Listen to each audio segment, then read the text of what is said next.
বিসমিল্লাহির রহমানির রহিম। আসসালামু আলাইকুম। যথারীতি আপনাদের সামনে একটি প্রতিবেদন নিয়ে উপস্থিত হয়েছি। প্রতিবেদনের বিষয় হলো যে আসন্ন যে সামনে যে নির্বাচনটি আসছে সেই নির্বাচন নিয়ে বাংলাদেশ অন্তর্বর্তী সরকারের প্রধান উপদেষ্টা ডক্টর মোহাম্মদ ইউনূস যে বক্তব্য দিয়েছে বা সাক্ষাৎকার দিয়েছে, সেই সাক্ষাৎকারটি নিয়ে আপনাদের সাথে কথা বলবো।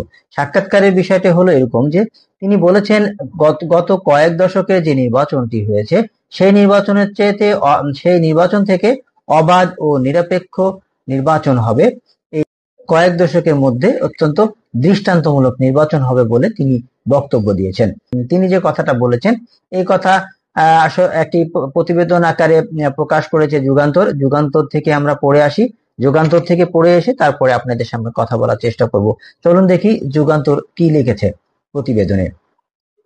গার্ডিয়ানকে ডক্টর মোহাম্মদ ইউনূস, আসন্ন নির্বাচন হবে কয়েক দশকের ইতিহাসের সবচেয়ে অবাধ ও সুষ্ঠু। দেশে কয়েক দশকের ইতিহাসে সবচেয়ে অবাধ ও সুষ্ঠু নির্বাচন হবে এবার, অর্থাৎ আসন্ন ত্রয়োদশ জাতীয় সংসদ নির্বাচন। ব্রিটিশ গণমাধ্যম দি গার্ডিয়ানকে দেওয়া এক সাক্ষাৎকারে এমনটি বলেছেন অন্তর্বর্তী সরকারের প্রধান উপদেষ্টা ডক্টর মোহাম্মদ ইউনূস।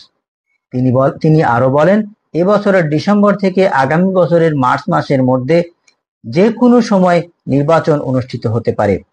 তবে দি গার্ডিয়ানকে নবগঠিত জাতীয় নাগরিক কমিটির আহ্বায়ক নাহিদ ইসলাম বলেছেন, দেশের বর্তমান আইন শৃঙ্খলা পরিস্থিতিতে অবাধ ও সুষ্ঠু নির্বাচন আয়োজন করা সম্ভব নয়। গণমাধ্যমটি বলেছেন, ইতিমধ্যে ক্ষমতায় ফিরতে মরিয়া হয়ে উঠেছে বাংলাদেশ জাতীয়তাবাদী দল বিএনপি। ইউনূসের বৈধতাকে প্রশ্নবিদ্ধ করে নির্বাচন অনুষ্ঠানের জন্য তার উপরে ক্রমবর্ধমান চাপ প্রয়োগ করে যাচ্ছে দলটি। বিএনপির জ্যেষ্ঠ নেতা আমির খসরু মোহাম্মদ চৌধুরী গার্ডিয়ানকে বলেন, এই সরকার সহসায় নির্বাচন দিচ্ছে না, সংস্কারের জন্য এদের কোনো ম্যান্ডেট নেই, এটি কেবল অন্তর্বর্তী একটি সরকার। ব্রিটিশ এই গণমাধ্যমটির প্রতিবেদনে বলা হয়েছে, গত আগস্টে ডক্টর মোহাম্মদ ইউনূস যখন দেশে ফিরেন তখন বাংলাদেশের রাস্তাগুলো ছিল রক্ত ভেজা। পুলিশের ছোড়া বুলেটে নিহত 1000-এরও বেশি বিক্ষোভকারী ও শিশুর লাশ মর্গে স্তূপ করে রাখা ছিল। তখন ক্যালেন্ডারের পাতায় তখন 5 আগস্ট 2024। ছাত্র জনতার অভ্যর্থনের মুখে সেদিন পতন হয় আওয়ামী লীগ সরকারের। এরপর দেশ ছেড়ে হেলিকপ্টারে চড়ে ভারত পাড়ান ক্ষমতাচ্যুত প্রধানমন্ত্রী শেখ হাসিনা। শেখ হাসিনা শাসন নিয়ে প্রধান উপদেষ্টা বলেন, হাসিনা শাসন আমল কোনো সরকার ছিল না, একটি দস্যু পরিবারের শাসন। সরকার প্রধানের যে কোনো আদেশই তখন পালিত হতো। কেউ সমস্যা তৈরি করেছে, আমরা তাকে উধাও করে দিব। নির্বাচন করতে চান, আমরা নিশ্চিত করব যে আপনি যেন সব আসনে জয়ী হন। আপনি টাকা চান, এই যে ব্যাংক থেকে $1 মিলিয়ন ঋণ, যা আপনাকে কখনোই শোধ দিতে হবে না।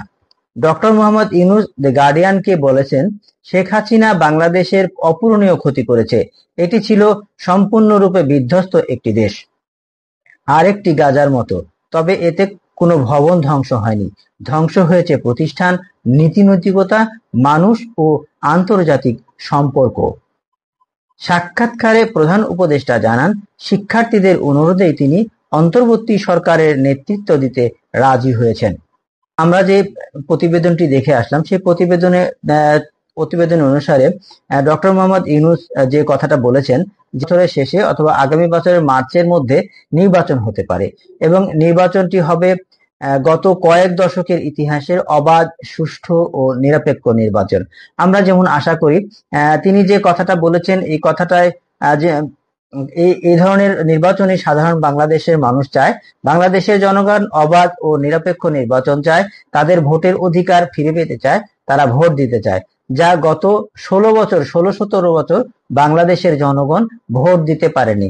তো আমরা আশা করব অবাধ ও নিরপেক্ষ নির্বাচন হবে এবং দেশের যে সংস্কারের কথা বলছে অন্তর্বর্তী সরকার, সেই সংস্কারগুলো সঠিকভাবে শেষ করে দেশের মানুষের কল্যাণে কাজ করার মতো সংবিধান বা প্রাতিষ্ঠানিক সংস্কার করে সবকিছু জনগণের উপযোগী, জনগণের সেবার জন্য প্রস্তুত করে নির্বাচন দিবে, এরকম প্রত্যাশা সকল বাংলাদেশের নাগরিকের। তাই বাংলাদেশের নাগরিক হিসেবে আমারও প্রত্যাশা অবাধ ও নিরপেক্ষ নির্বাচন আর এমন একটি সংস্কারের মাধ্যমে নির্বাচন হবে যেন কোনোভাবেই বিগত সরকারের মতো স্বৈরাচারী হয়ে উঠতে না পারে কোনো সরকার। তাই আমরা সর্বাত্মকভাবে অন্তর্বর্তী সরকারকে সহযোগিতা করব, দল মত নির্বিশেষে, এবং অবাধ ও নিরপেক্ষ নির্বাচন হবে এই প্রত্যাশায় রেখে আজকের বক্তব্য শেষ করছি। ভালো থাকবেন সবাই। আল্লাহ হাফেজ। সালামু আলাইকুম।